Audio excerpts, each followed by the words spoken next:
আজকে আপনাদেরকে আমি নিয়ে আসছি ধামরাই উপজেলার একটা 60টা একটা গ্রাম, যে গ্রামটায় এখানে অনেক বিশাল বট গাছ আছে, সেই গাছটা এটা। তো আমরা এখন চলে যাচ্ছি ভিতরে 60টা বট গাছ সম্পর্কে দেখার জন্য। ওকে,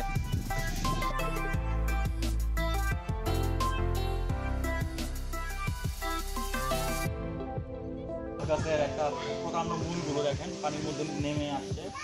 এই মূলগুলো কিন্তু মেন অংশ না এই বট গাছের মেন অংশের কাছে আমরা এখন নিয়ে যাবো। বাট এই ধারণা করা হয় এই বট গাছটার ফুল এরিয়াটা approximately 1 kilometre or 1 mile most probably. যাই হোক, আমার ভুল হতে পারে। তো যাই হোক, আমরা এখন চলে যাই মূল প্রকাণ্ডের কাছে।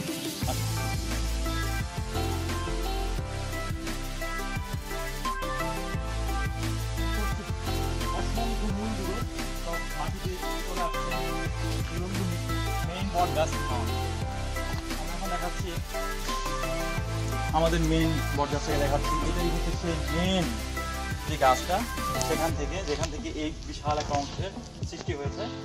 এবং এখানে ধারণা করা হয় এখানে যতগুলো মূল মাটির মধ্যে আছে, এটাকে সব মিলে কাউন্ট করলে 60টার মতো একটা অ্যামাউন্ট আসবে। তো এর জন্য এই নামটাও হয়েছে 60টা। ধারণা করা হয় মানুষের মাঝখানে। এখন মূলের সংখ্যা এখন ডে বাই ডে বাড়ছে, আরও বাড়ছে। তো এটা বিশাল একটা এরিয়া। আপনারা যারা সময় পাবেন চলে আসবেন, এইসব বিভিন্ন অকেশনগুলোতে চলে আসবেন এবং এই ধরনের বড় একটা সৃষ্টি দেখে যাবেন, প্রকৃতির অপার সৃষ্টি। এবং এটা সম্পর্কে বিস্তারিত আরও আপনারা সার্চ করতে পারেন, বিভিন্ন অনলাইন সোর্সে জানতে পারেন। এবং আপনারা নিজেরাও হয়তো বিভিন্ন ভিডিও তৈরি করে বা ধামরাই সম্পর্কে, ধামরাইয়ের বিভিন্ন হিস্টোরিক্যাল প্লেসগুলোর মধ্যে একটা অংশ হিসেবে এটাকে আপনারা তথ্য ভান্ডার এনরিচ করতে পারেন। আসলে আমরা যাই, অন্যান্য প্রান্তগুলো আমরা দেখে আসি।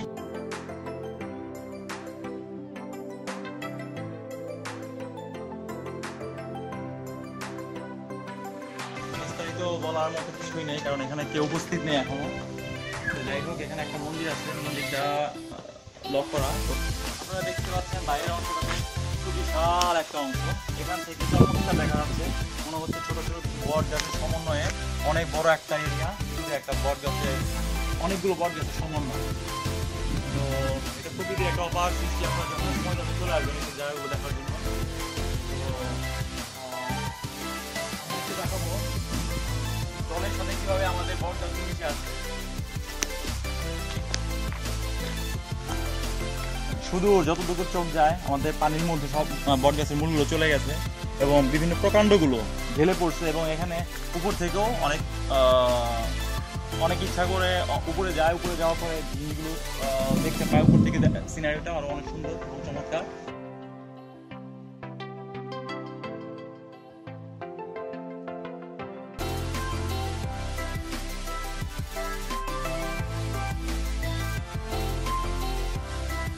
আমরা এখন বেরোচ্ছি এই স্থান থেকে। তো আমরা এখন যাই, আমাদের সাথে আসবেন। আমাদের আরও এই রোডটাতে আসার সময় আপনারা দেখতে পাবেন প্রাকৃতিক অনেক সুন্দর দৃশ্যগুলো এবং ন্যাচারাল যে প্রাকৃতিক সৌন্দর্য, প্রকৃতির যে সৌন্দর্য, সেই জিনিসগুলো আপনারা দেখতে পাবেন। আমরা দেখাবো আপনাদেরকে, পুরো শর্টগুলো দেখাচ্ছি আমরা এখন। আর আমরা যে মুহূর্তটা এসেছি, এখন মনে হচ্ছে কিছুক্ষণের মধ্যেই বৃষ্টি নামবে। বৃষ্টি একটা চমৎকার একটা বজ্রপাতের শব্দ শুনলাম আমরা। তো যাই হোক, বজ্রপাত চমৎকার হয় না, বাট মাঝে মাঝে খুবই চমৎকার মনে হয়, কারণ এই ধরনের এনভায়রনমেন্টে থাকলে অবশ্যই সেই বজ্রপাতকে অনেক চমৎকার মনে হয়। তো আসেন আমরা যাই, আমরা এখন বেরোচ্ছি। এই 60টা বট গাছের স্থানটাতে বিভিন্নভাবে আসা যায়, অনেকগুলো ওয়ে আছে। এটা মূলত আসতে হয় ধামতারার যে মেন পয়েন্ট, সেখান থেকে আসতে হয়। আমরা এখন বেরোচ্ছি এবং অনেক পাটকুড়ি দেখতে পাচ্ছি। পাটকুড়িগুলো সাজানো হয়েছে এবং শুকানোর জন্য রেখে দিয়েছে। এইগুলো থেকেই একসময় বিভিন্ন ধরনের বাসার কাজে এগুলো ইউজ করা হয়। এবং এই সেই কাঠের যে সোনালি আর্টগুলো আমরা দেখতে পাচ্ছি, চমৎকার। তো আপনারা ভিউয়ার্স যারা দেখতে পাচ্ছেন এবং আসবেন আপনারা এখানে, এবং শক্তিশালী বট গাছটা দেখতে আসবেন। 60টা ধামরাই উপজেলার 60টা একটা গ্রাম, ধামতারার কাছে আপনারা চলে আসবেন এবং বিভিন্ন অনলাইন সোর্সে আপনারা চেষ্টা করবেন ইনফরমেশন কালেক্ট করে আসার জন্য। Thank you.